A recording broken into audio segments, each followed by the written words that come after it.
ಗಮಕ್ಕೆ ಹೊಟ್ಟೆ ತುಂಬೋಯ್ತು ನನಗೆ.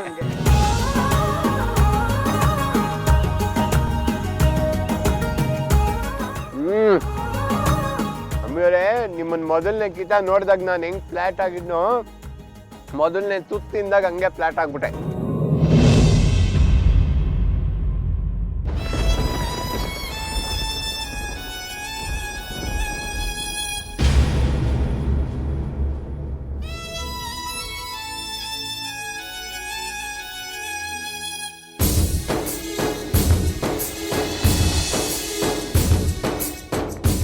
ಗಂಗಾವ್ರೆ,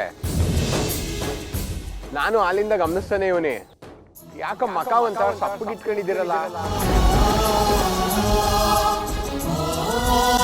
ನಿಮ್ ಮಕ್ದಾಗೆ ನಗ ಮಿಸ್ ಆಗ್ಬಿಟ್ಟದಲ್ಲ, ಯಾಕೆ? ಏನಾಗೈತ್ ನಿಮ್ಗೆ? ಹಂಗೇನಿಲ್ವಲ್ಲ. ಇಲ್ಲ ಗಂಗಾ, ನೀನ್ ಸುಳ್ಳು ಹೇಳ್ತಿದ್ಯಾ. ನಿನ್ ಮುಖದಲ್ಲಿ ನಗುನೇ ಇಲ್ಲ. ಅದೇನಾಯ್ತು ಅಂತ ಹೇಳು. ಏನಿಲ್ಲ ಅಂತ ಹೇಳಿದ್ನಲ್ಲ ಗೌರಿ, ಏನಾದ್ರೂ ಇದ್ರೆ ಇಂಥವ ಹೇಳ್ಕೊಂತಿದ್ದೆ.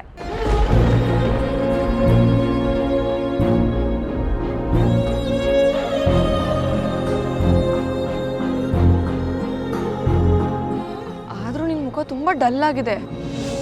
ನಿನ್ಗೇನಾದ್ರೂ ನಮ್ಮಿಬ್ರ ಮಧ್ಯೆ ಇರೋದು ಅನ್ಕಂಫರ್ಟಬಲ್ ಅನಿಸ್ತಾ ಇದೆಯಾ? ಅದನ್ನಾದ್ರೂ ಹೇಳು.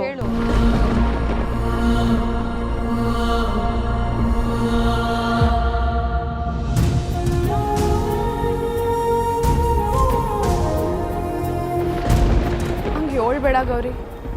ನಂಗೆ ಬುದ್ಧಿ ಬಂದಾಗ್ಲಿಂದವೇ ನಾನು ಯಾರ ತವನಾದ್ರೂ ಮನ್ಸು ಬಿಚ್ಚಿ ಮಾತಾಡ್ತೀವಿ ಅಂದ್ರೆ ಅದು ನಿಂತವ ಮಾತ್ರ. ಅಂಥದ್ರಲ್ಲಿ ನಾನು ನಿಮ್ಮಿಬ್ಬರ ಜೊತೆ ಇದ್ದೀನಿ ಅಂದ್ರೆ ನಂಗೆ ಯಾಕೆ ಅನಿಸ್ತದೆ?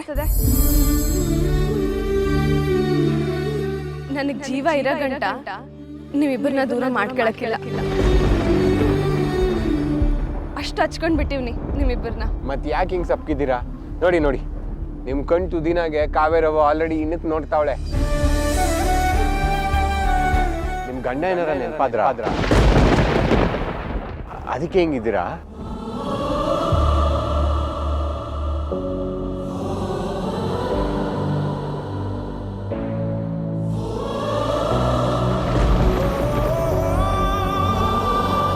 ಜೋಗಿಯವ್ರೆ, ಅವಳು ಮೊದಲೇ ಬೇಜಾರಲ್ಲಿದ್ದಾಳೆ. ಅವಳು ಗಂಡನ್ ನೆನ್ಪು ಮಾಡಿ ಇನ್ನೂ ಬೇಜಾರು ಮಾಡಿದ್ರಿ.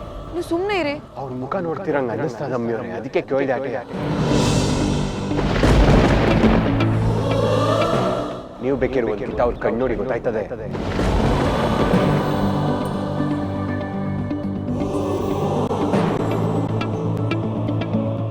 ನನಗೆ ಹಂಗೆ ಅನ್ನಿಸ್ತು ಹೇಳ್ದೆ, ನಾನೇನು ಸುಳ್ಳು ಹೇಳ್ತಾ ಇಲ್ಲ.